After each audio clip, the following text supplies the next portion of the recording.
passaram, Pai, e tudo se fez novo. Que essa verdade se cumpra nas nossas vidas. Que o Teu novo nascimento se cumpra nas nossas vidas. Pois aqueles que recebem o Teu Filho, recebem o poder, Pai Santo, de serem feitos filhos de Deus. E é esse o poder que nós queremos. O poder, o mesmo poder que ressuscitou Jesus dentre os mortos, é o poder que nos ressuscita para uma vida de santificação, para a glória de Deus, sem a qual ninguém verá o Senhor. Em nome do Pai, do Filho e do Espírito Santo. Amém. E graças a Deus. Glória a Deus. Vamos ver hoje Apocalipse 18. Eu não vou hoje fazer a recapitulação para não demorar muito. A gente terminar no horário, para os irmãos conseguirem comer o bolo em paz. Apocalipse 18, amados irmãos. Hoje nós vamos ver só do verso 1 ao verso 8. Eu dividi o capítulo 18 em duas partes, justamente para a gente passar por ele devagar.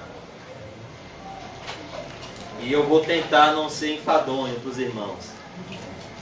Apocalipse 18, 1. O anúncio da queda de Babilônia.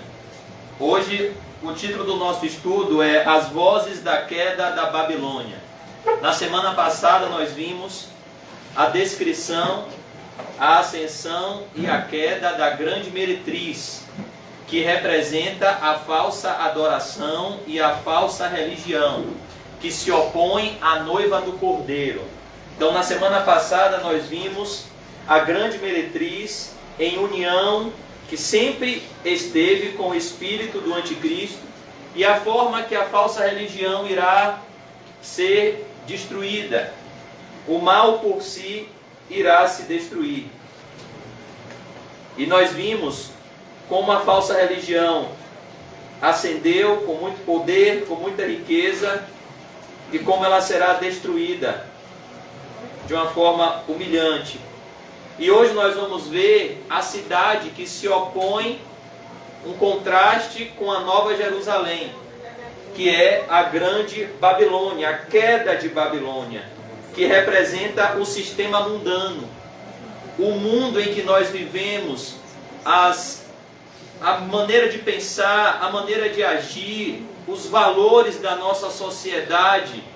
Hoje nós vamos ver o anúncio, o apóstolo João tendo essa visão, lembrando que nós estamos na 6ª sessão do livro do Apocalipse, que vai do capítulo 17 ao capítulo 17, cujo enredo principal é a destruição dos agentes do dragão. Nós vimos primeiro a destruição da falsa igreja, agora nós vamos ver a destruição dos valores e rudimentos do mundo, a destruição desse mundo caído. Apocalipse 18, versículo 1. Lembrando que Babilônia é um símbolo da rebelião humana contra Deus. É o sistema do mundo que se opõe contra Deus. É um símbolo que o apóstolo João está usando para o mundanismo com a palavra Babilônia, pois ele está falando numa linguagem do Antigo Testamento, que era a linguagem que os cristãos contemporâneos de João compreendiam na sua época. Mas nós podemos interpretar aqui da seguinte forma: o anúncio da queda do mundanismo, o anúncio da queda do sistema mundano, o anúncio da queda deste mundo. Então, a Babilônia é a cidade da luxúria. Como disse John Bunyan no seu livro Peregrino, a cidade da destruição, aonde tem a feira das vaidades, que está em contraste com a cidade santa. E só a nível de introdução, esse capítulo 18 é dividido em 4 vozes. Cada anjo, cada voz do céu vai trazer uma mensagem. A primeira voz que João ouve é a voz da condenação da grande Babilônia. João ouve a voz da condenação deste mundo, dos versículos 1 ao versículo 3. A segunda voz, dos versículos 4 ao versículo 8, João ouve do céu a voz da separação do povo de Deus. Ele ouve, em primeiro lugar, a voz da condenação do mundo, depois ele ouve a voz de ordem, de separação e santificação do povo para o povo de Deus. A terceira voz que João ouve vai do versículo 9 ao versículo 19, é a voz da lamentação daqueles que amam o mundo ao perceberem a destruição desse mundo. A voz de decepção, a voz de lamento daqueles que amam o mundo, vendo toda a sua vida se desmoronar como um castelo de areia, cumprindo-se o que o Senhor Jesus Cristo disse no Sermão do Monte, que aquele que ouve os seus ensinos e não os pratica é semelhante a um homem insensato que está construindo a sua casa sobre a areia. Quando vierem os testes reais, grande será a sua ruína.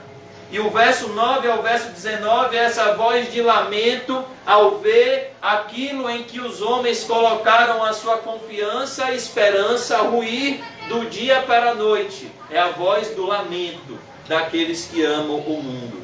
Do verso 20 ao verso 24 é uma voz que revela o sentimento que vai permear no coração dos verdadeiros cristãos, é a voz da celebração. Quando o mundo for destruído, será o lamento dos ímpios e o regozijo dos crentes. Será a grande alegria dos servos de Deus que irão ceiar e entrar nas bodas do Cordeiro, como o Senhor Jesus Cristo ensina na parábola dos talentos, quando aqueles que multiplicam seus talentos são recebidos no céu, o Senhor Jesus diz: muito bem, servo bom e fiel, entra no gozo do teu Senhor. Então, essas são as 4 vozes que anunciam a queda da Babilônia. Hoje nós vamos ver as 2 primeiras vozes. Em primeiro lugar, versículo 1 ao versículo 3, a voz da condenação. Vamos ler o versículo 1. Depois destas coisas, depois de ver a destruição da grande meretriz, vi descer do céu outro anjo. A Bíblia diz no Salmo 103:20 que os anjos, eles são valorosos em poder. Hebreus 1:14 diz que os anjos são ministros de Deus para aqueles que hão de herdar a salvação. Os anjos, eles são um presente de Deus para o seu povo. Os anjos, eles nos auxiliam. Os anjos, eles são seres, os que não caíram, tão puros, que a Bíblia diz que a festa diante dos anjos de Deus quando um pecador se arrepende. Os anjos, eles trazem regozijo e consolo para o povo de Deus. Quem foi que consolou Jesus e trouxe a provisão para Jesus quando ele venceu Satanás no deserto? A Bíblia diz que os anjos de Deus vieram e o serviram. Então nós vemos aqui: vi descer do céu outro anjo. Os anjos executam os decretos de Deus, que tinha grande autoridade, e a terra se iluminou com a sua glória. Então perceba que os anjos possuem poder, os anjos possuem glória. Isso nos faz nos humilharmos diante da entrega do nosso Senhor e Salvador Jesus Cristo à morte pelos nossos pecados.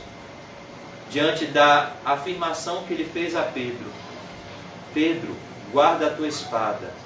Quem com a espada fere, com a espada será ferido. Você não sabe que eu tenho ao meu dispor 12 legiões de anjos? Imagine o poder que Jesus tinha à sua disposição para destruir todos aqueles que estavam humilhando naquele exato momento. Mas ele abre mão do seu poder, ele abre mão da sua glória para ser humilhado até a morte e morte de cruz. E essa realidade é uma realidade que todos os dias deve quebrar o nosso orgulho, porque a Bíblia diz que nós devemos ter no nosso coração o mesmo sentimento que houve em Cristo Jesus, que embora sendo Deus, não usurpou seu direito de ser igual a Deus. Ele não disse, não, eu sou Deus, então eu não vou sofrer.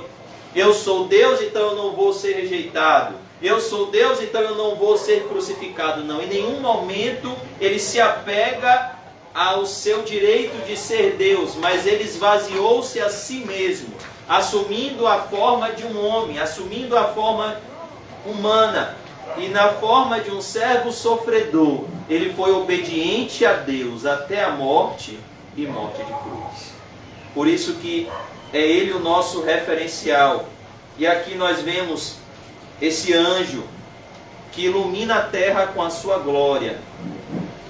A Bíblia diz que toda a terra está cheia da glória de Deus.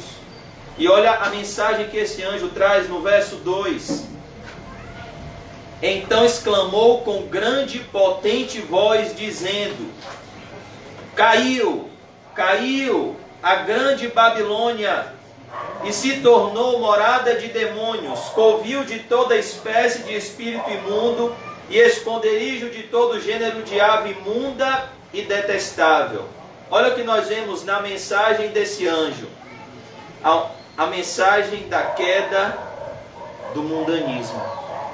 E os irmãos sabem que no contexto hebraico, quando se usa a repetição, é quando se quer dar ênfase. O que o apóstolo João quer deixar claro aqui é a certeza e a firme convicção de que esse mundo irá ruir. Esse mundo já está condenado. Esse mundo já está caído. Olha o que ele diz: caiu, caiu a grande Babilônia. A queda deste mundo, irmãos, é um decreto de Deus. Por isso eu queria convidar os irmãos a abrirem em 1 João capítulo 2. Uma passagem que os irmãos já conhecem bastante, mas que nunca é demais relembrarmos. 1 João capítulo 2.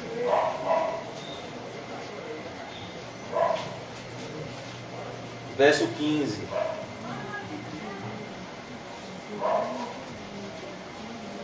João 2,15.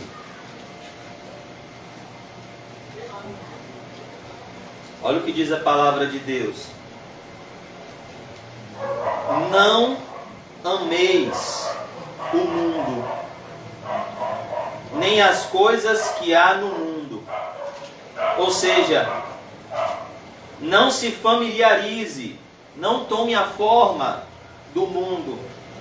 Se alguém amar o mundo, se alguém depositar suas afeições neste mundo, por isso que eu orei aqui hoje, para que o Senhor redirecione as nossas afeições e as nossas emoções para Deus. Porque olha o que diz aqui: se alguém amar o mundo, os valores desse mundo, o dinheiro, os prazeres, os aplausos, a glória dos homens, o reconhecimento humano, os diplomas, tudo isso inclui os valores desse mundo. Se alguém amar o mundo, o amor do Pai não está nele. O que o apóstolo João está dizendo é: se alguém ama o mundo, esse não conhece a Deus. O amor de Deus não está nele. Por quê? Porque Deus e o mundo estão em oposição. O mundo está regido pelo maligno. O mundo está sendo regido por valores que se opõem a Deus e a tudo que lhe é objeto de culto. E aquele que ama o mundo, o amor de Deus não está nele. Aquele que ama os prazeres, o amor de Deus não está nele. Olha que coisa. Porque tudo que há no mundo, verso 16, porque tudo que há no mundo, olha que coisa. Tudo o que há no mundo, tudo o que há na nossa sociedade, tudo o que há nos outdoors, tudo o que há nos shopping centers, tudo o que há no comércio, Tudo que há no mundo, tudo que há nas escolas, tudo que há nas faculdades, tudo que há no mundo, olha que coisa, a concupiscência da carne. Os valores do mundo tendem a estimular os desejos da nossa carne. O mundo quer que eu e você vivamos nas obras da carne. A concupiscência da carne. Em segundo lugar, a concupiscência dos olhos.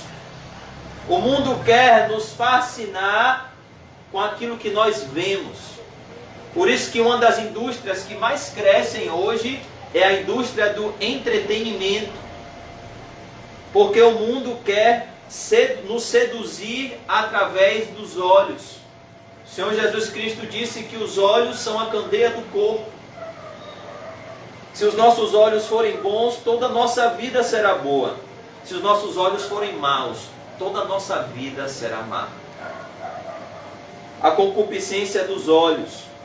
O mundo, ele é uma grande maquiagem. O mundo é um grande disfarce. O mundo é uma grande miragem para cegar o nosso entendimento por aquilo que nós vemos. E a soberba da vida. O mundo quer que você confie em você. O mundo quer que você acredite em você. O mundo quer que você diga, que você pense que você tem valor. O mundo quer que você pense que você pode dar a volta por cima. O mundo quer que você pense que você é capaz. O mundo quer que você pense que você pode, que você é autossuficiente em si mesmo, que religião é coisa de fraco, que religião é coisa de quem não tem intelecto. O mundo quer que você tenha autoconfiança. Isso é a soberba da vida, que é a oposição da pobreza de espírito, que é a primeira característica daqueles que vão morar no céu. É tudo isso que o mundo produz, é tudo isso que o mundo quer produzir em mim e em você. E tudo isso não procede do Pai, mas procede do mundo. É por isso que não tem como ser regenerado e não chorar. Porque no momento da regeneração, você entende os perigos que você está correndo nessa geração. Você entende como esse mundo é um campo minado. Como existem ciladas de todos os lados para o cristão. Como ele não pode dar um passo em falso. Um minuto que ele deixa de vigiar e orar, eu e você podemos cair em tentação. Não procede do Pai, mas procede do mundo. Satanás pegou aquele fruto proibido do Éden e ao passar das gerações ele foi embelezando ele cada vez mais, para que cada vez mais o caminho da desobediência se torne atraente. Por isso que um pastor do passado disse: Satanás sabe que se ele apresentar o inferno, as pessoas não se sentirão atraídas. Então ele torna atraente o caminho que leva para o inferno, que é o caminho da satisfação das nossas concupiscências. Olha o verso 17. Ora, o mundo passa. É isso que nós vamos ver hoje em Apocalipse. O mundo, ele passa. Os valores do mundo, eles vão passar, bem como a sua concupiscência. Aquele, porém, que faz a vontade de Deus, permanece eternamente. Então João faz aqui um contraposto entre aqueles que se banqueteiam nos prazeres desse mundo, irão passar juntamente com ele, e aqueles que passam rapidamente por esse mundo, como peregrinos e forasteiros, e irão viver eternamente após ele. Por isso que nós vemos aqui essa afirmação: caiu. caiu. É isso que vai acontecer com esse mundo, com os poderosos. Caiu, caiu. Foi isso que aconteceu com o rico da parábola. Caiu, caiu. Ele nunca pensava que ele iria cair, mas ele caiu. A Bíblia diz que ele era rico. Em Lucas 16, 19, os irmãos estão cansados de ouvir, mas quanto mais ouvir é melhor.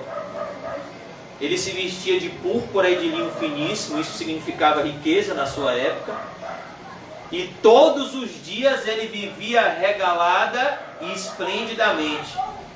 Mas ele não sabia que em um determinado dia ele iria cair. Quando ele morreu, ele se viu revolto em chamas. E a Bíblia diz que ele desejava uma gota de água. E essa gota de água lhe foi negada. É isso que vai acontecer com todos aqueles que vivem satisfazendo as concupiscências da sua carne. Caiu a grande Babilônia. É nesse sentido que o cristão é chamado a tomar sua cruz. A Bíblia diz: jamais satisfaça as concupiscências da sua carne. E se tornou morada de demônios.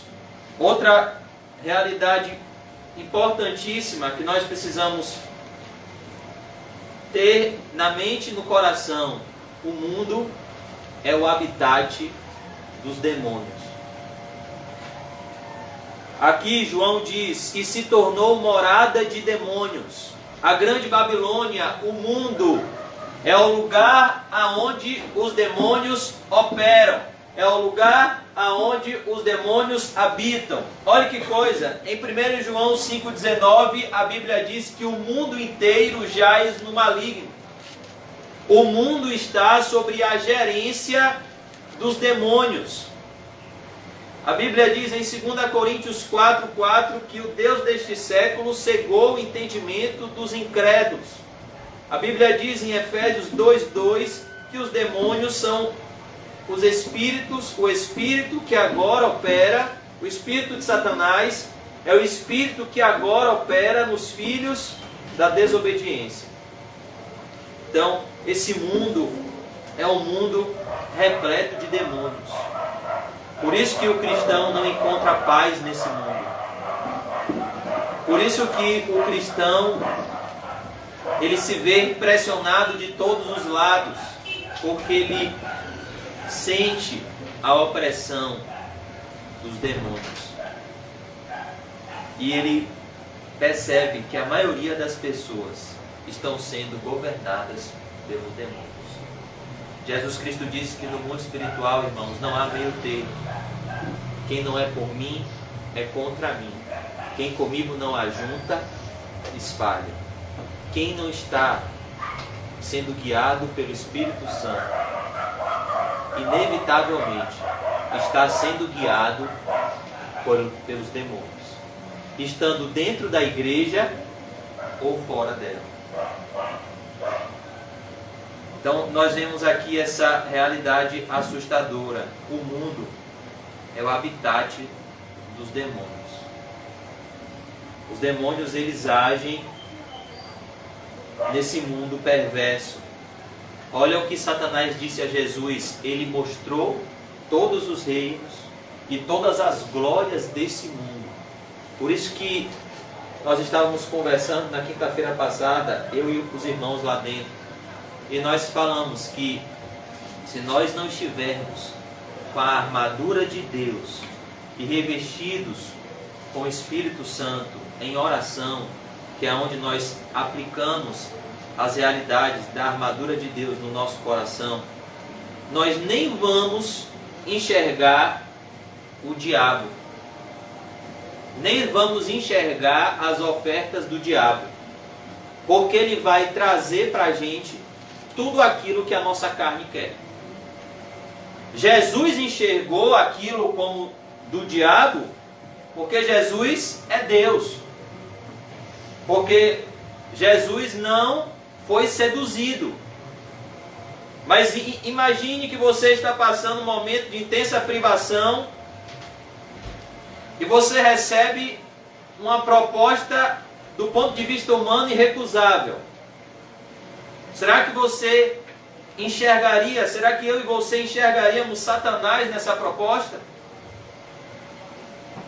Ao ver as nossas vidas sendo colocadas num pedestal, os homens nos reverenciando, o mundo ao nosso dispor, todos os prazeres do mundo ao nosso dispor, poder, riquezas, isso tudo esteve nas mãos de Jesus. Deus entregou a gerência das riquezas desse mundo ao maligno. O mundo pertence a Deus, mas Deus entregou essa gerência ao maligno. Nós vemos isso no episódio da própria tentação. Satanás disse: tudo isso, Jesus, será teu. Eu vou lhe dar, se prostrado me adorares. Então perceba como o mundo está nas mãos dos demônios. Como os demônios regem esse mundo.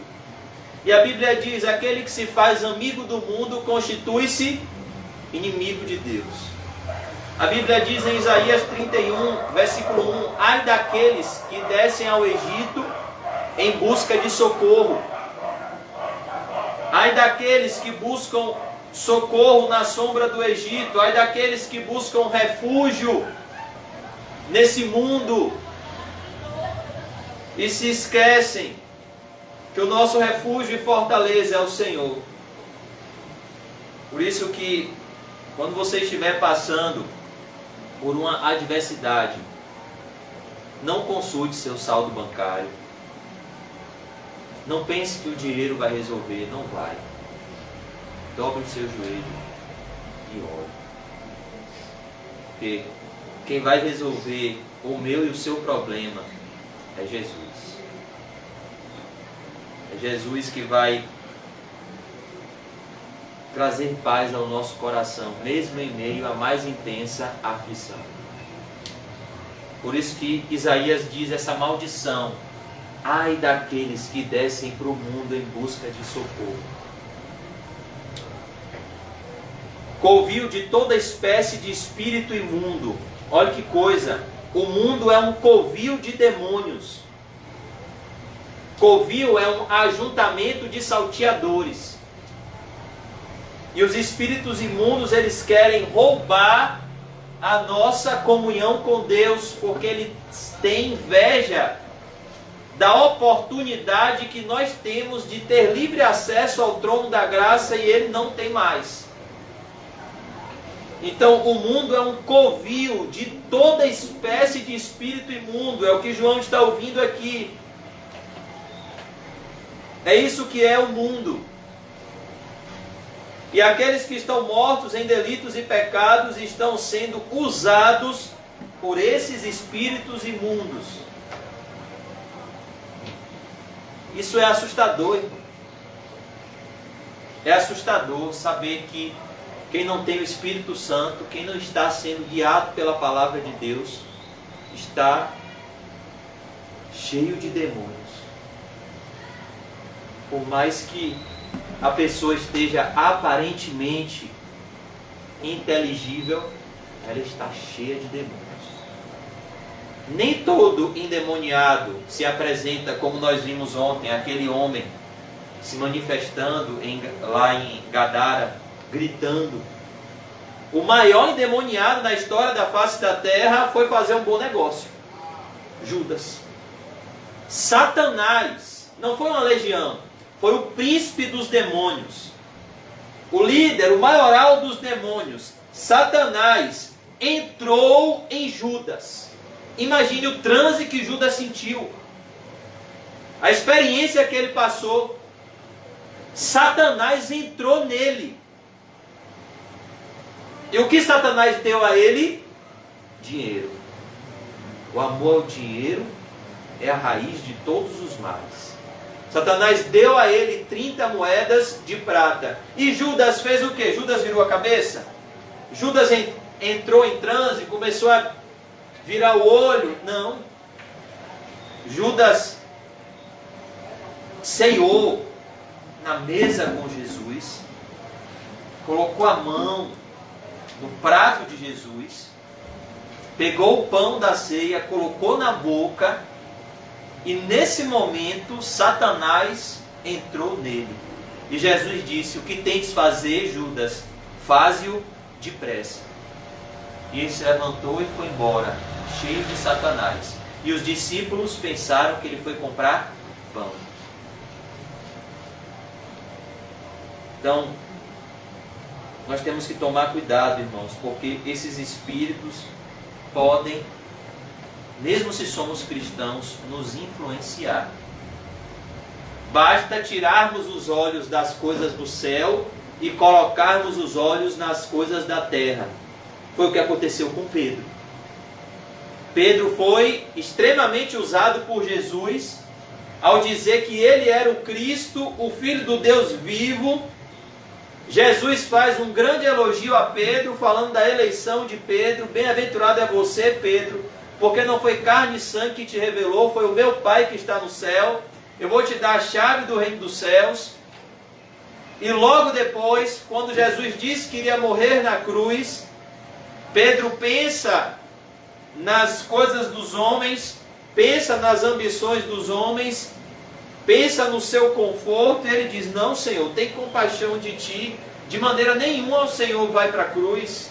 E Jesus disse: para trás de mim, Satanás, porque você não cogita das coisas de Deus, você cogita das ambições humanas. E Jesus não repreende a Pedro, Jesus repreende Satanás, que estava usando a boca de Pedro. Então perceba como essa influência é muito mais poderosa do que podemos pensar ou imaginar. E esconderijo de todo gênero de ave, Apocalipse 18:2, de ave imunda e detestável. O mundo é cheio de ídolos. O mundo é cheio de falsas adorações, de ídolos repugnáveis aos olhos de Deus.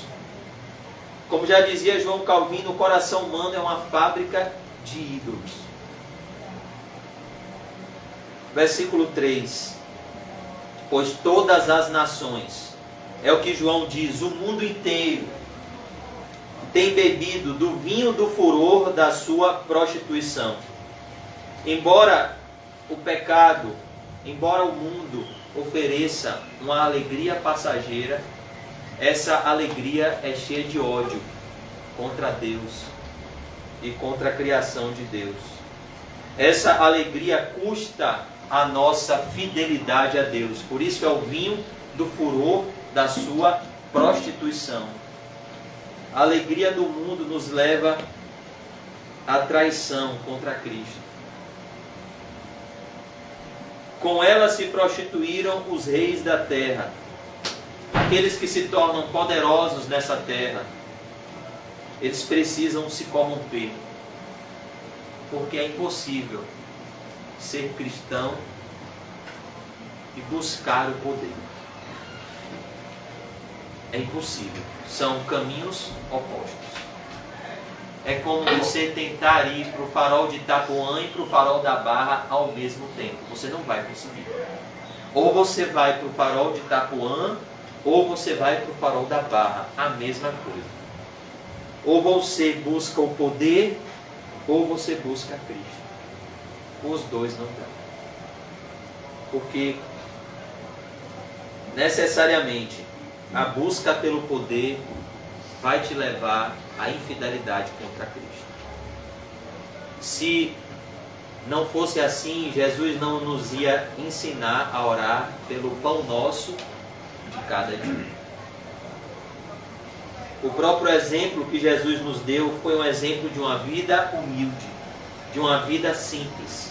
O apóstolo Paulo diz a Timóteo que se temos o que comer e com o que nos vestir, estejamos com isso contentes, porque nada trouxemos para este mundo e nada iremos levar dele. Mas ele diz, os que querem, olha o que ele diz, os que querem ficar ricos, o desejo de riqueza no coração já leva à destruição. Às vezes a pessoa nem é, mas morre de desejo de ser. Já se prostituiu no seu coração. Os que querem ficar ricos caem em tentação, caem em ciladas, caem em concupiscências loucas e nocivas que submergem os homens na ruína e na perdição. Porque o amor do dinheiro, o amor ao dinheiro, é a raiz de todos os males. E alguns, amando o dinheiro, transpassaram a si mesmos com muitas dores. Com ela se prostituíram os reis da terra. Por isso que nós não devemos invejar a prosperidade dos ímpios, porque a riqueza dos ímpios custa muito caro. É como as 30 moedas de Judas, custou a eternidade dele. A Bíblia diz que mais vale o pouco que o justo tem do que a abundância de muitos ímpios. Também os mercadores da terra se enriqueceram à custa da sua luxúria. É assim que os homens ficam ricos, à custa de muita luxúria, à custa de muito pecado. Um dos homens mais ricos do Brasil hoje é um homem chamado, acho que João Paulo Leman. É o dono da Ambev. E a fonte de lucro dele, a maior fonte de lucro dele é bebida alcoólica. E todo rico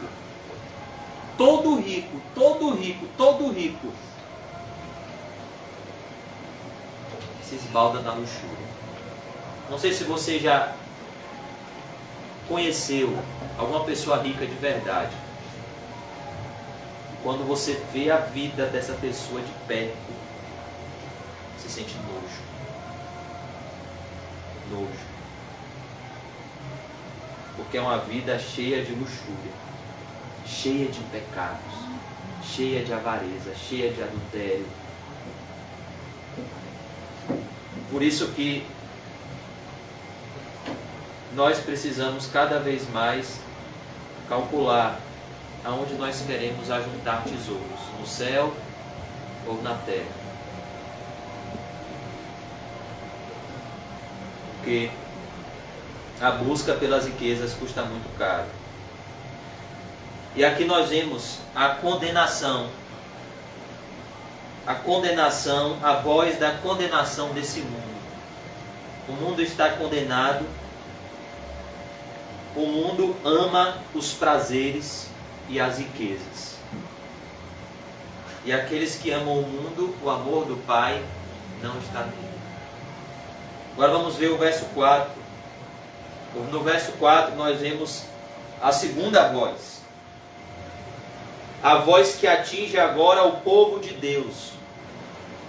Ouvi outra voz do céu dizendo: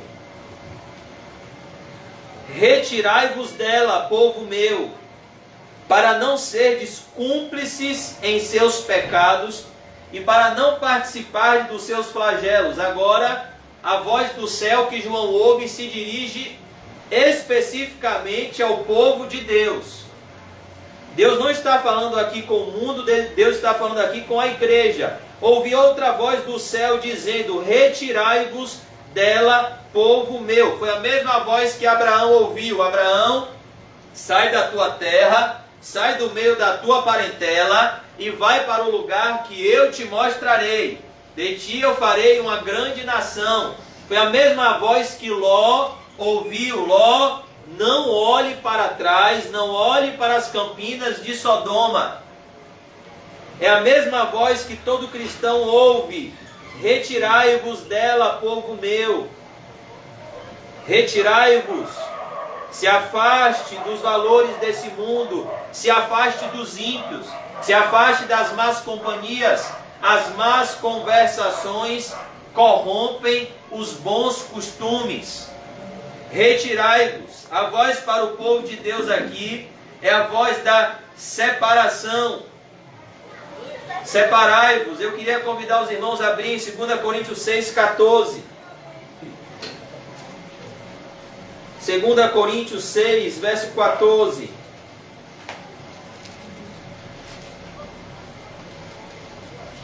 Diz a mesma coisa.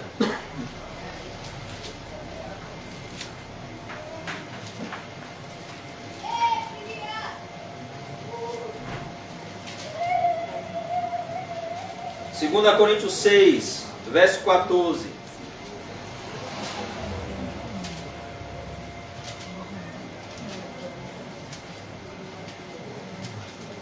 Segunda Coríntios 6, 14.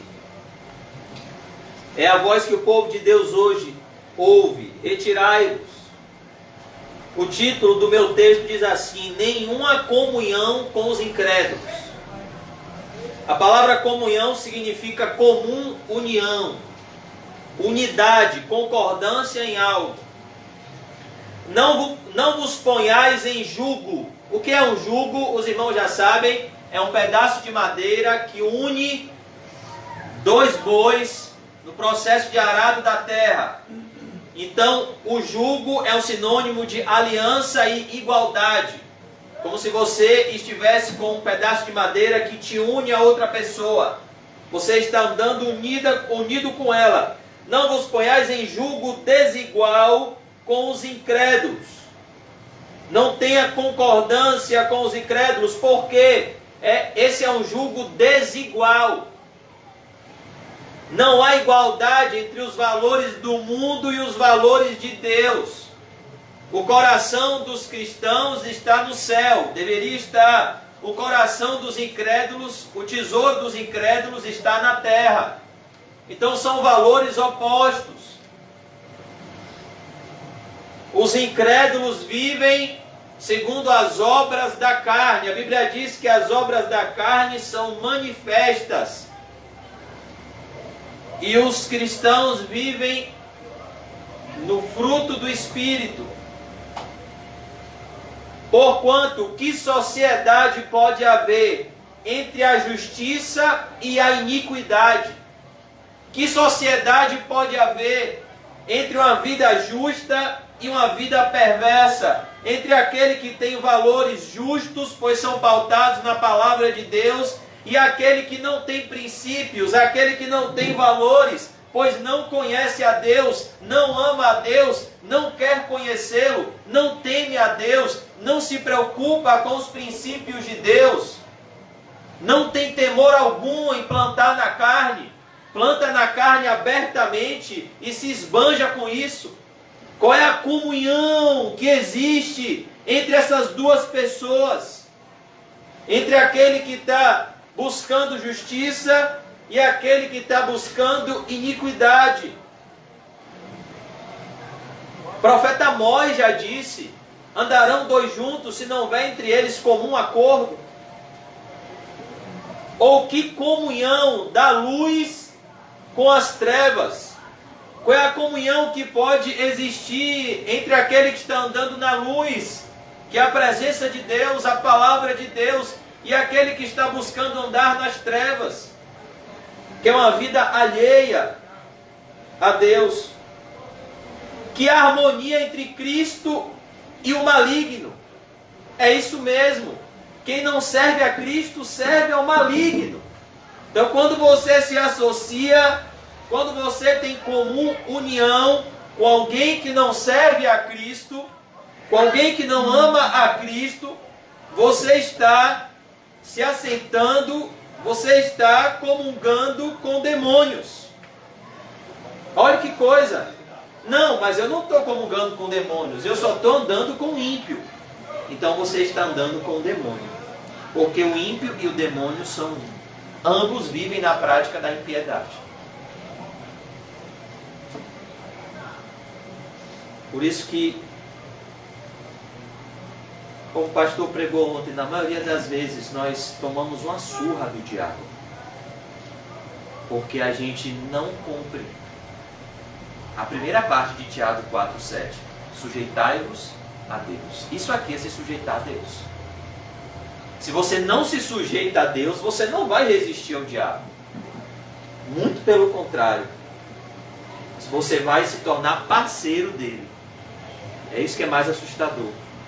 E ele não vai fugir de você.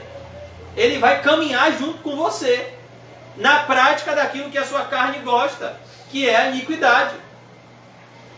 É isso que ele está dizendo aqui. Que harmonia entre Cristo e o maligno. Que tipo de casa nós somos? Será que nós de fato já temos o Espírito Santo ou a nossa casa ainda está vazia? Mas ela passou por uma reforma moral. Ela está varrida e adornada. E o demônio já está tendo todo o acesso para voltar de forma completa com mais 7 e dominar o coração. Por isso que a Bíblia diz, não deis lugar ao diabo. Isso aqui é não dar lugar ao diabo. Ou que união do crente com o incrédulo, que união pode existir do crente com o incrédulo. O cristão, quando ele se aproxima de um incrédulo, é com um propósito: ser sal e ser luz.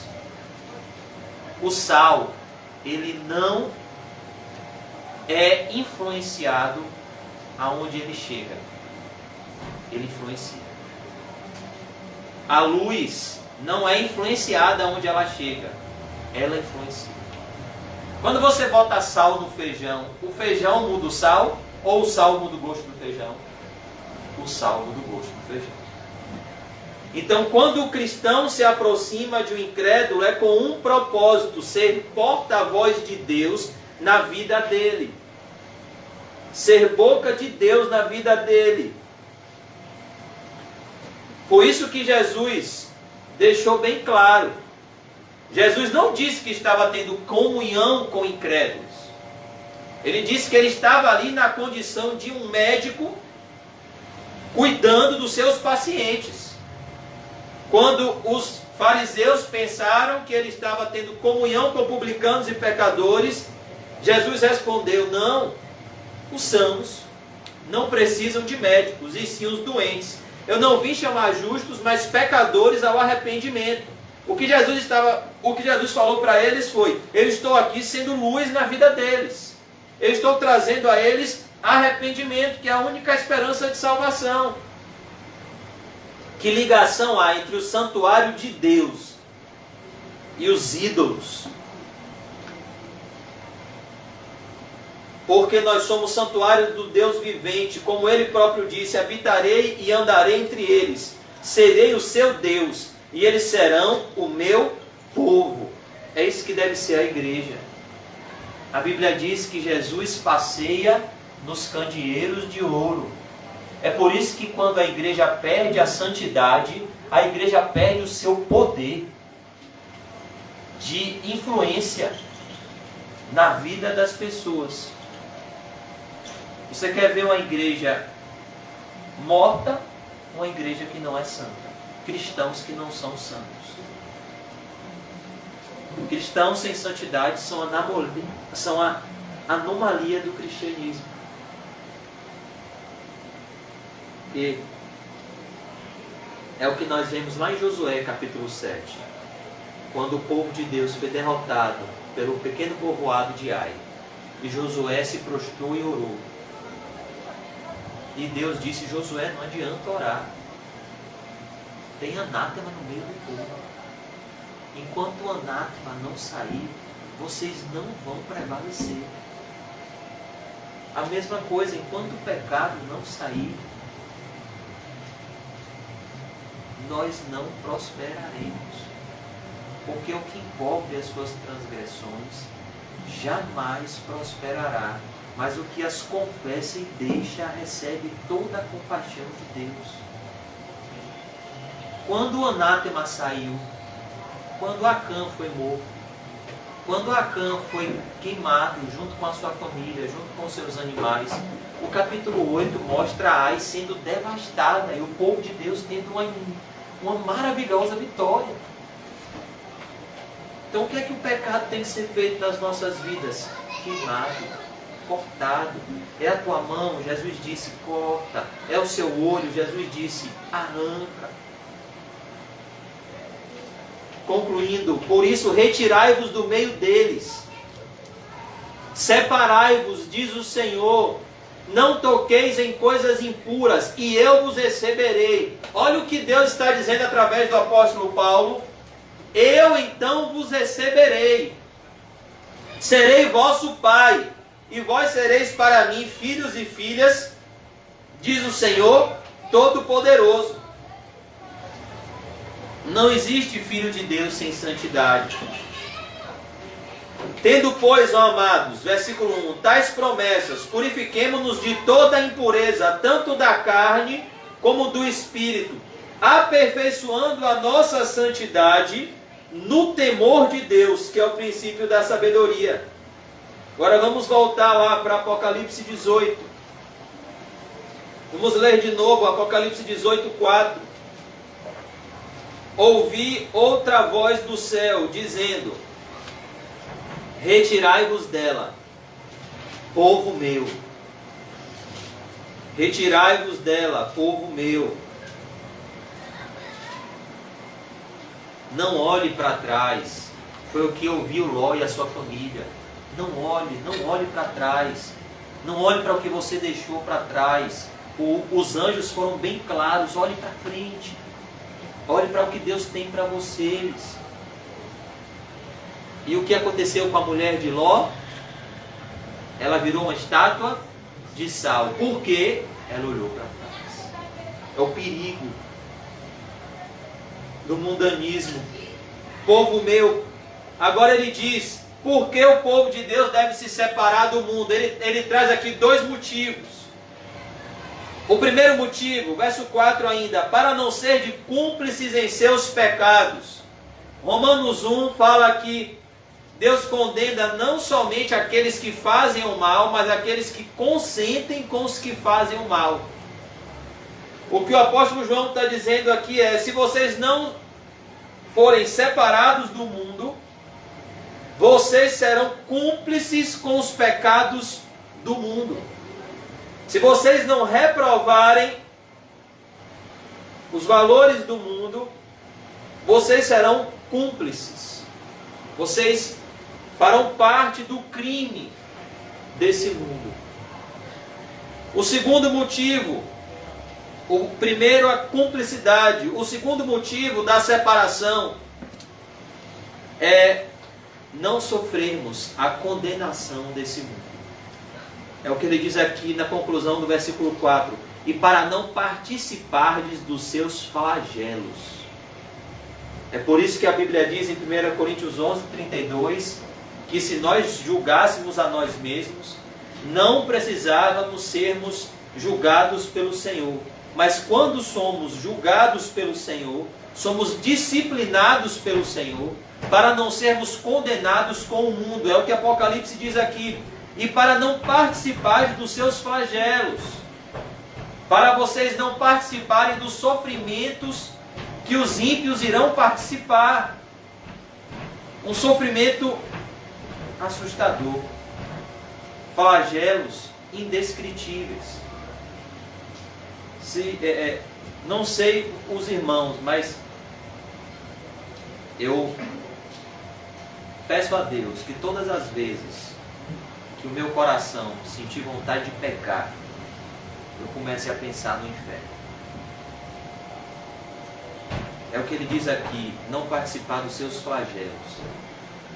Imagine um lugar sem consolo. Sentir dor é tão ruim, né, irmãos? Hoje eu passei a manhã e o início da tarde no hospital.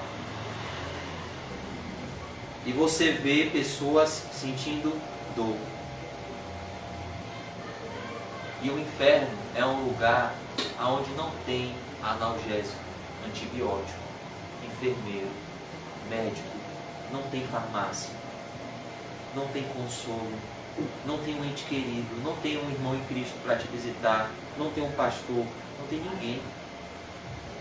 O inferno é um lugar sem consolo. Então o apóstolo João está falando aqui Deus está falando com o seu povo através de João: separem-se do mundo, para que vocês não sejam cúmplices da condenação do mundo e não recebam os flagelos desse mundo.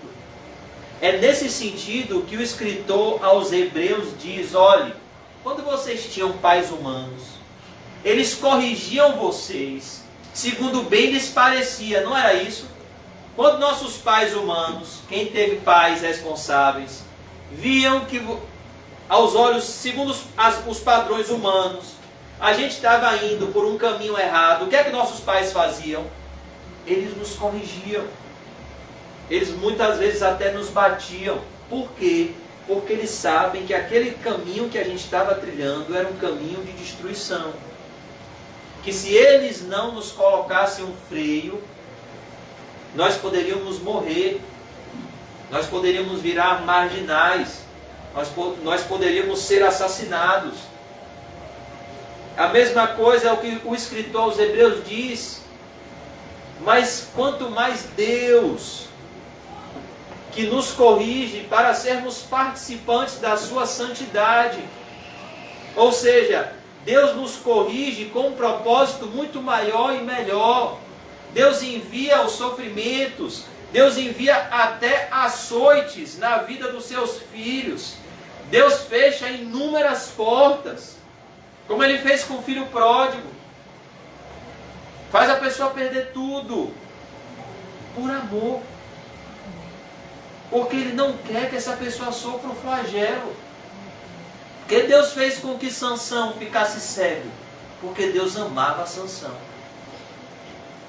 Porque Deus fez com que Sansão sofresse tanto? Porque Deus não queria que Sansão sofresse o flagelo da condenação. Deus queria santificar Sansão, separar Sansão, como era o propósito da vida dele desde antes do seu nascimento.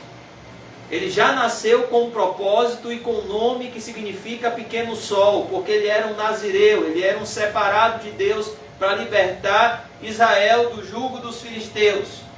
Mas Sansão não se separa. Sansão quebra todos os seus votos para com Deus. E o que acontece? Deus abandona Sansão? Não. Deus prova o seu amor por Sansão, enviando uma dura disciplina na vida de Sansão. Qual é o problema dele? É mulher, então ele vai ficar cego. E cego, pela primeira vez na vida, Sansão fez uma oração de todo o coração. E talvez se ele estivesse enxergando, na festividade que ele estava, ele podia ver uma filisteia e pecar. Então Deus amava tanto ele, que santificou ele, como disse Davi: o Senhor me castigou severamente, mas não me entregou à morte. Deus castigou Sansão severamente. Sansão não fez uma cirurgia, não. Sansão ficou cego com uma faca nos seus olhos, sem anestesia, sem remédio. Os filisteus pegaram a faca e furaram o olho de Sansão. Saiu sangue, ele sentiu dor. Isso foi o açoite de Deus na vida dele, mas isso foi prova de amor. A Bíblia diz que mais matou Sansão na sua morte do que na sua vida. Ele começou a orar, o cabelo dele voltou a crescer, a força dele começou a voltar. E ele cumpriu o propósito de Deus na vida dele. É isso, essa é a mensagem aqui em Apocalipse de Deus para o seu povo. É como se Deus estivesse dizendo: separem-se, porque eu não quero que vocês sejam cúmplices. Eu não quero que vocês sejam condenados com o mundo. E eu não quero que vocês participem dos sofrimentos dos ímpios. Vocês já pararam para pensar como essa jovem deve estar sofrendo agora?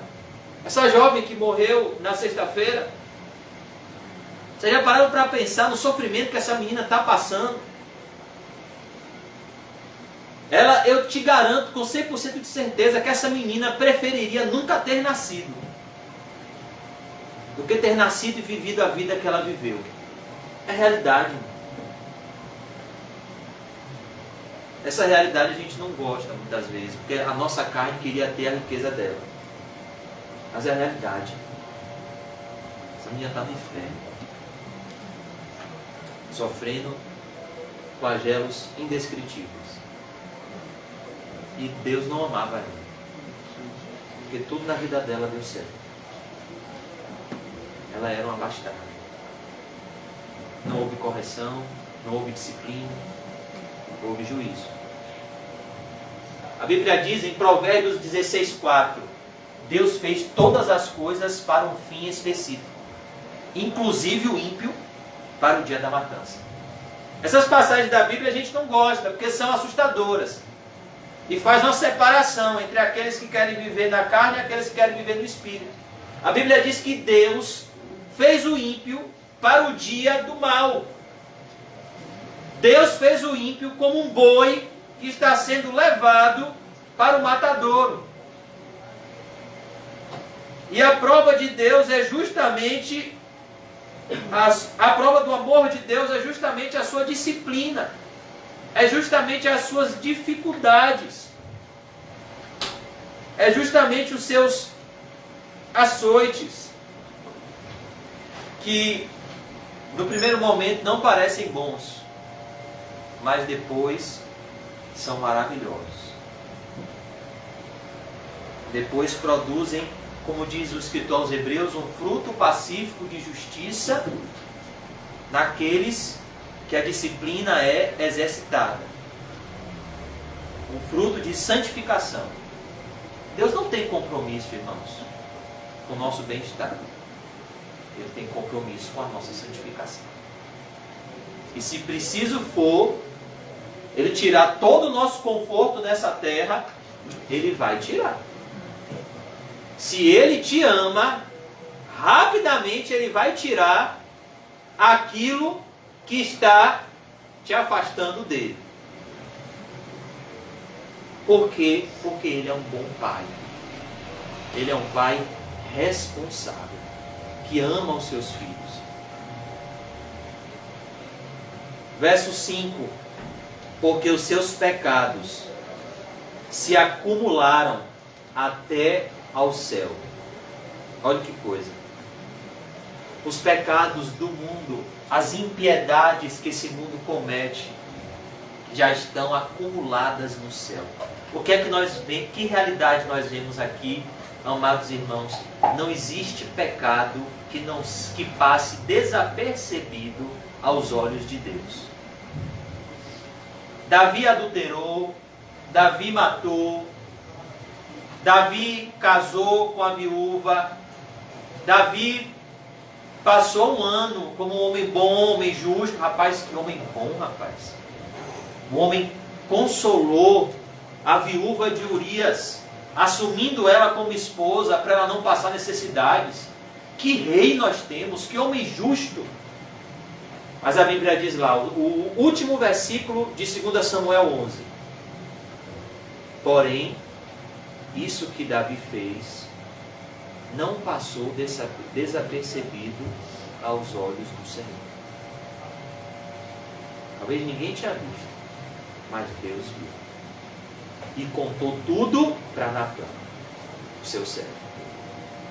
Então o que nós vemos aqui é que há um registro no céu para cada pecado cometido na terra.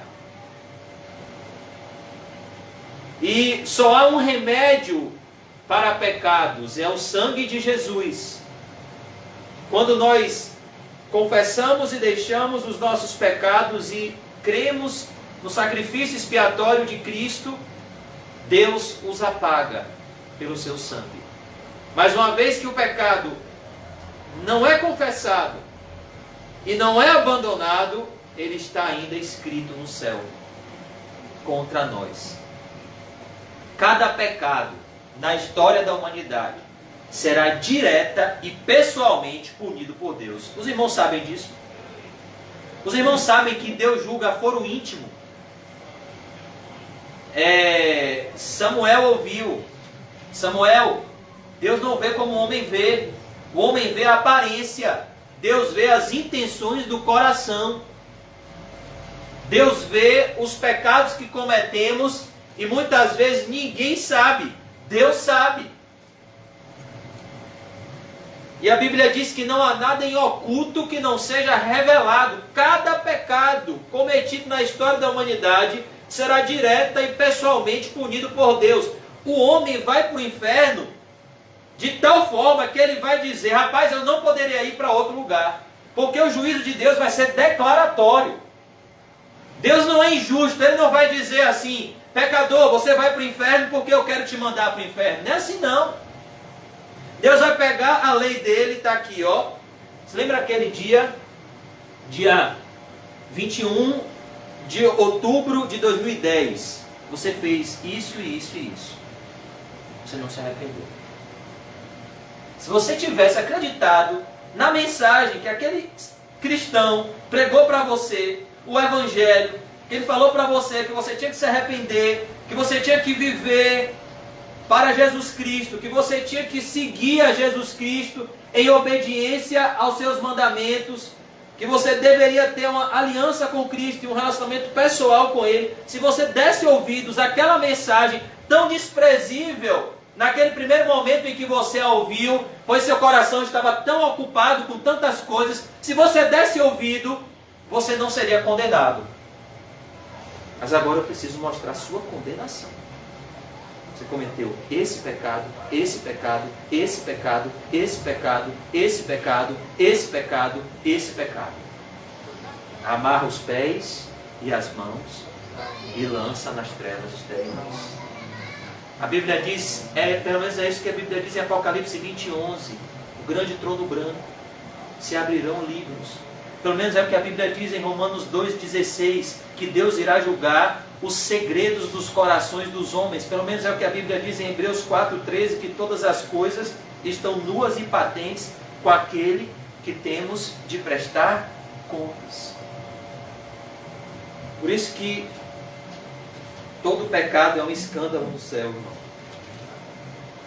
Não importa que o pastor não viu, não importa que fulano não viu, não importa que o irmão não viu. O que importa mesmo, irmão, é que Deus viu. E o sacrifício agradável a Deus é um coração compungido e contrito. É um coração quebrantado. É um coração que não está nem aí para a sua reputação. Está aí mesmo para a sua comunhão com Deus. Um coração arrependido não tem vergonha das suas vergonhas. Ele sabe que as suas vergonhas foram cobertas pelo sangue de Jesus. Muito pelo contrário. Ele usa as suas vergonhas como um alerta. Não vá por esse caminho, porque eu já me dei mal. E eu te amo e não quero que você se dê mal também. O Salmo 51 era uma canção em toda a congregação da queda do rei de Israel. Por isso que Davi está no céu. Isso é um homem segundo o coração de Deus. Você se sentiria honrado em chegar aqui e ouvir todo mundo cantando a história da sua queda? Você acharia isso uma honra para você? Se o pastor às vezes expõe no púlpito, a pessoa já se sente super ofendida, quanto mais em forma de canção. O Salmo 51 era isso. Todo mundo cantando a restauração de Davi e a queda que ele teve porque abandonou o primeiro amor.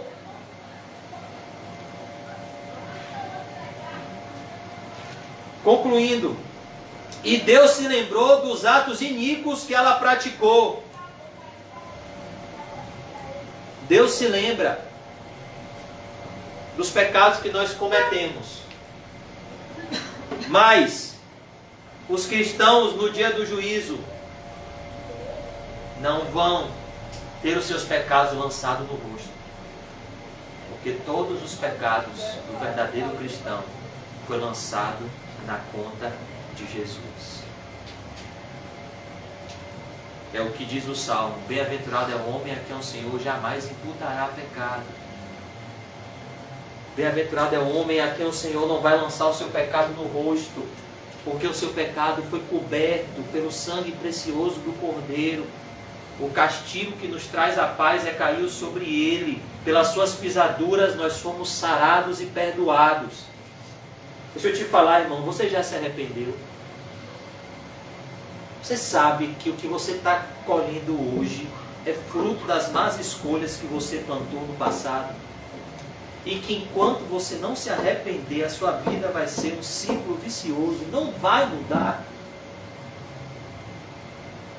Eu digo isso para mim também.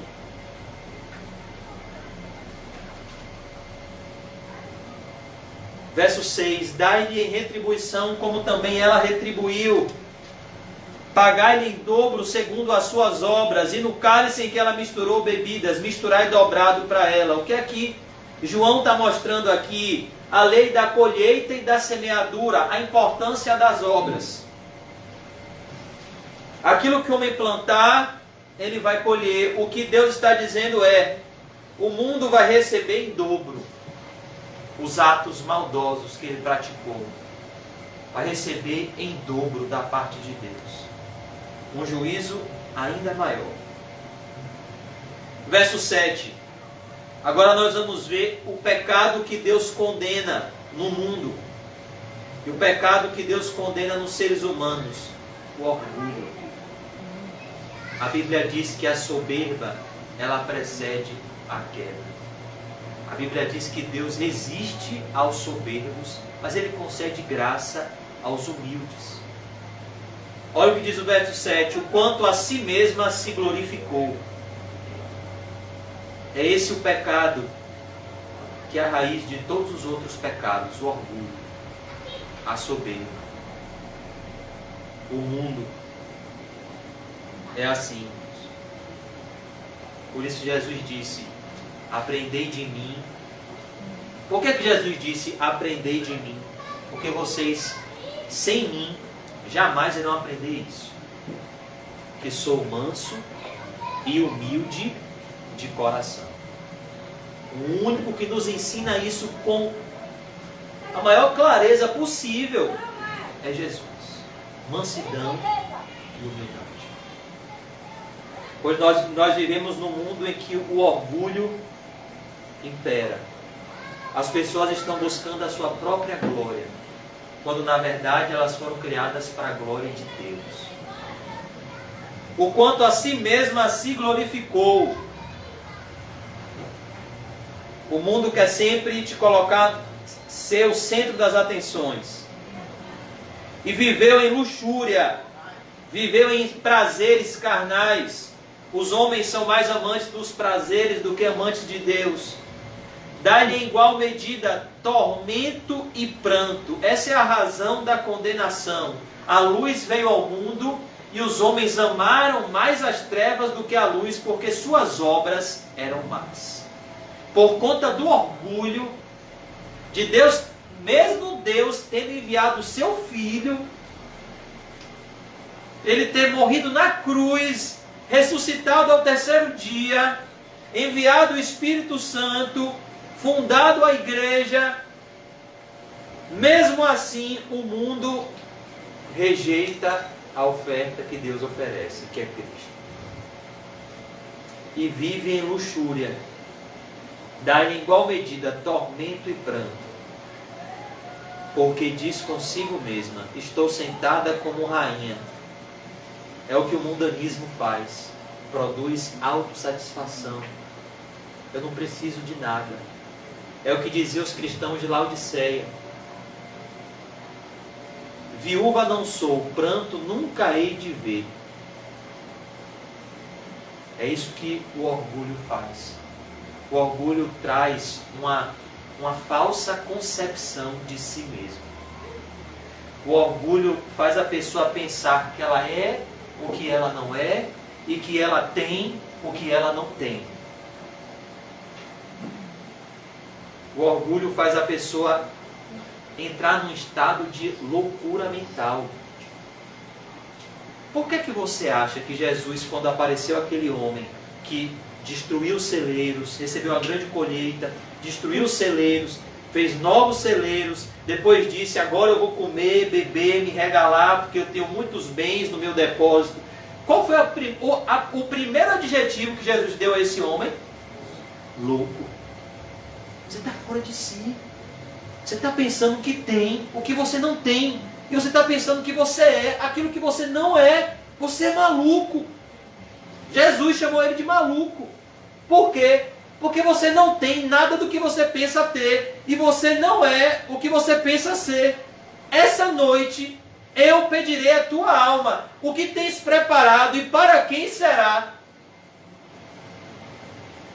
Assim é todo aquele que ajunta tesouros para si mesmo e não é rico para com Deus. Por isso que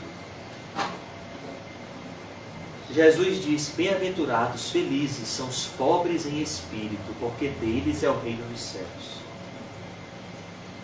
Os pobres em espírito são aqueles que enxergam a sua realidade na presença de Deus e recorrem a Cristo como mendigos que precisam dele para tudo. Como Jesus disse: sem mim nada podeis fazer. Isso é humildade, dependência de Deus. Mas o orgulho nos faz pensar, irmãos, que somos alguma coisa. Eu já disse uma vez, e eu repito: toda essa aparência física que eu e você temos hoje, daqui a alguns anos, vai ser café da manhã, almoço e janta de morotó. Eles já estão embaixo da terra, famintos pela nossa carne. O irmão Paulinho já mostrou algumas vezes o que acontece quando você abre uma sepultura alguns anos depois do enterro. Nós não somos nada, nós somos pó, e ao pó voltaremos. Não somos melhores do que ninguém,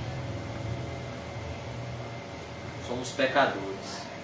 E o único tesouro que temos é Cristo. E se o perdermos, perdemos tudo. Mas se tivermos a Ele, nós temos tudo o que precisamos, na vida, na morte e depois da morte. Por isso que o salmista disse: o Senhor é o meu pastor e de nada eu sentirei falta. Porque aquilo que eu preciso aqui na minha peregrinação, Ele me dá. Aquilo que eu vou precisar na hora da morte, Ele vai me dar. Quando eu passar pelo vale da sombra e da morte, a sua vara e o seu cajado irá me consolar. E aquilo que eu preciso depois da morte, o meu pastor também me dá.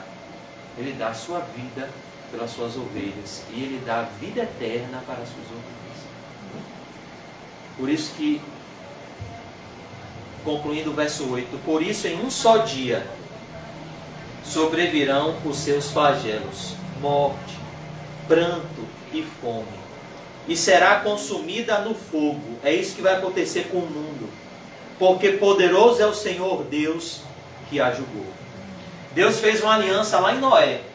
Ele não vai mais destruir o mundo com água, por isso Ele fez o arco-íris, mas Ele agora fez uma aliança. Ele vai destruir o mundo com fogo. Tudo vai ser destruído pelo fogo. Por isso que nós, cada vez mais, temos que entender que aqueles que colocam seu coração no mundo sofrerão as terríveis consequências disso. Porque o mundo está sendo entesourado para o fogo. Quando eu era criança, meus irmãos mandavam na televisão de casa. E tem um filme que minha irmã assistiu, que Deus só veio me lembrar desse filme. Eu era criança mesmo, bem pequenininho. Deus só veio me lembrar desse filme depois que eu me tornei cristão. Esse filme foi assustador para mim. Foi um dos filmes mais assustadores que eu já vi. E eu nem lembro do nome desse filme, não sei se era Dogville, alguma coisa assim. E o enredo do filme eram pessoas que depositavam toda a sua confiança numa cidade, numa vila, comprava terreno, construía, colocava comércio, e tudo pegava fogo. É assim que o filme termina. Tudo pegando fogo. E tudo aquilo que aquelas pessoas criaram esperança, ruiu de uma hora para outra. E é isso que vai acontecer com esse mundo. Aqueles que põem o seu coração nesse mundo estão colocando o seu tesouro no lugar errado. Por isso Jesus disse: me diga onde está o seu tesouro, e eu te direi onde está o teu coração. E eu posso te dizer onde está o seu coração e onde está o seu tesouro, por onde está o seu olho. Porque o olho segue o tesouro do coração. O que Davi olhou para Betseba? Se Davi estivesse olhando para Deus, se o tesouro de Davi fosse Deus, o que é que ele ia fazer naquela manhã? Ele ia acordar, primeiro ele iria para a guerra. Os reis deveriam estar na guerra. Ele ia estar combatendo o bom combate. Ele ia estar fazendo a vontade de Deus. Mas o tesouro de Davi não era mais o Senhor. O sucesso já havia tomado conta. E ele se deu férias. E o tesouro dele havia se tornado a sua satisfação pessoal.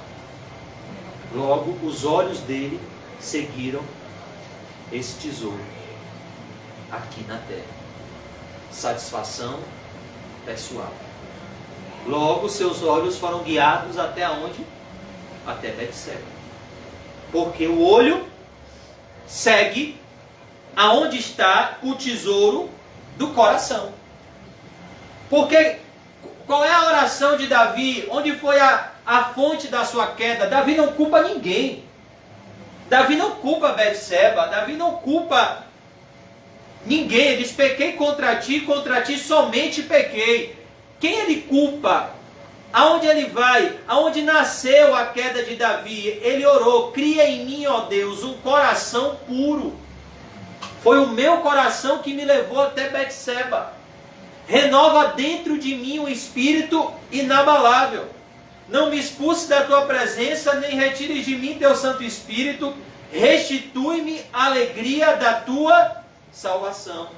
Foi isso que me levou até Betseba. Eu perdi o primeiro amor. Eu perdi o prazer nas coisas do Senhor. Eu não sou mais aquele homem que tinha prazer em tocar uma harpa, em fazer um salmo, em ler a Torá. Não. Eu perdi essa alegria em Deus.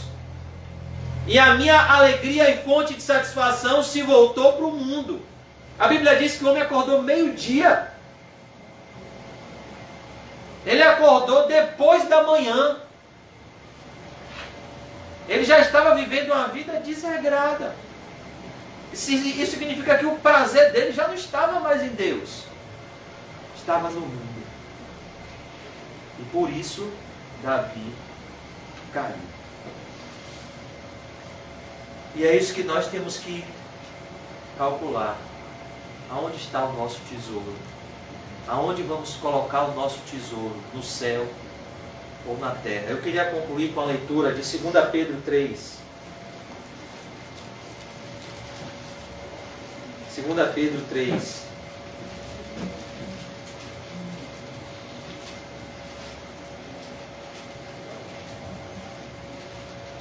Segunda Pedro 3, verso 5. 2 Pedro 3, 5. Porque deliberadamente esquecem que de longo tempo houve céus, bem como terra, a qual surgiu da água e através da água pela palavra de Deus, pela qual veio a perecer o mundo daquele tempo, afogado em água. Verso 7. Ora, os céus que agora existem e a terra, pela mesma palavra, têm sido entesourados para o fogo, estando reservados para o dia do juízo e destruição dos homens ímpios. Olha que loucura é você ajuntar tesouros na terra, é você entesourar para o fogo. Há todavia uma coisa, amados, que não deveis esquecer, que para o Senhor um dia é como 1000 anos, e 1000 anos como um dia. Não retarda o Senhor a sua promessa, como alguns a julgam demorada. Pelo contrário, ele é longânimo para convosco, não querendo que nenhum pereça, senão que todos cheguem ao arrependimento. Olha o propósito de Deus dar... Jesus não ter voltado ainda, do juízo não ter se revelado ainda, embora os dias estejam sendo abreviados, o tempo esteja se passando mais rápido por causa dos eleitos, enquanto o último eleito não se arrepender, Deus não vai voltar. Ele não vai perder uma ovelha que ele comprou com seu sangue. Virá, entretanto, como ladrão o dia do Senhor, ou seja, no momento que ninguém espera, no qual os céus passarão com estrepitoso estrondo, e os elementos se desfarão abrasados. Também a terra e as obras que nela existem serão atingidas. Visto que todas essas coisas hão de ser assim desfeitas, deveis ser tais como os que vivem em santo procedimento. Ou seja, visto que vocês sabem disso, vocês devem viver em santo procedimento e piedade. Piedade fala do exercício da fé, da prática da fé. Esperando, ou seja, qual deve ser a grande espera do cristão? A volta de Jesus. É como um filho que está na escola e o seu pai diz: olha, meu filho, me espere que quando acabar o seu horário, o seu pai vem lhe pegar. O cristão está assim. Jesus, no momento da regeneração, disse: olha, meu filho, tenha calma, você vai ter aflições, mas no momento certo eu vou te pegar. Eu vou te sequestrar como Enoque. Eu vou te levar para casa. Esperando. E apressando a vinda do dia de Deus. Como é que se apressa a vinda do dia de Deus? Pregando o evangelho a toda criatura. Quanto mais pessoas são notificadas, mais o dia de Deus se torna próximo. Por causa do qual os céus incendiados, olha que coisa, os céus serão incendiados. O que é um incêndio? Fogo.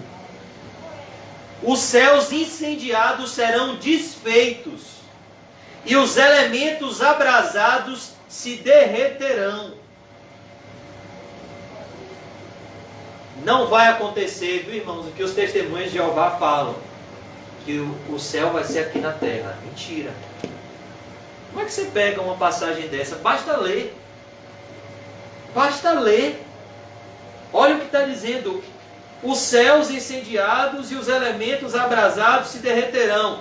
Nós, porém, segundo a sua promessa, esperamos novos céus e nova terra, nos quais habita a justiça.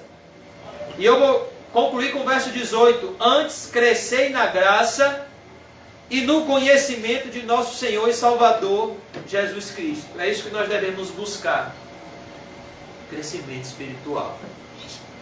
Crescimento na graça e no conhecimento do Senhor Jesus Cristo, para que nós sejamos esses cristãos que estão esperando e apressando o dia do juízo.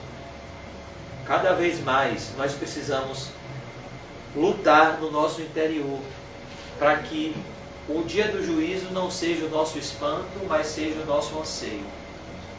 Seja o dia em que nós mais aguardamos, pois é o dia onde nós entraremos na bem-aventurança eterna. Vamos orar? Senhor Deus, nos ajude, Senhor, a termos o nosso tesouro no céu, o nosso coração no céu e a nossa esperança na vida eterna. Senhor, eu peço que o Senhor nos dê prazer na Tua palavra e nos Teus meios de graça. Satanás tem investido, Senhor, todas as suas forças para nos afastar da vida. e dos momentos a sós contigo, porque Ele sabe do poder que o teu povo possui quando ele está fortalecido no Senhor e na força do seu poder. Ó Senhor, nos ajude a nos aproximarmos de Ti e a nos separarmos do mundo. Mais uma vez nós oramos por Helena, Senhor. O Senhor encha ela do Espírito Santo e dê a ela a alegria da salvação. Que o Teu Evangelho alcance ela, Senhor. Pois nós sentimos, Senhor, sinais visíveis da Tua eleição na vida dela. Cada sofrimento que ela já passou e passa, Pai, é o Teu amor atraindo ela aos pés da cruz de Cristo. Que ela, Pai, sinta o Teu amor nessa noite. Não só o Teu amor pessoal, mas o amor da Tua família. São aqueles que ouvem e obedecem à voz do Pai que está nos céus. Enche a mãe dela com o Espírito Santo, Senhor, para que ela possa instruir a Helena no caminho santo, com o testemunho e com as palavras. Hoje nada vale palavras sem testemunho. Que o Senhor encha o magistério do Espírito Santo. Que o Senhor conduza todas as coisas para a Tua glória, Senhor.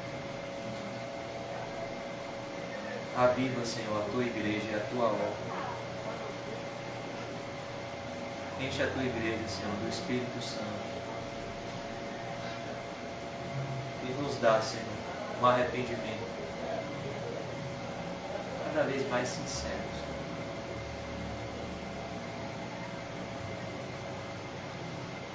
Não nos deixe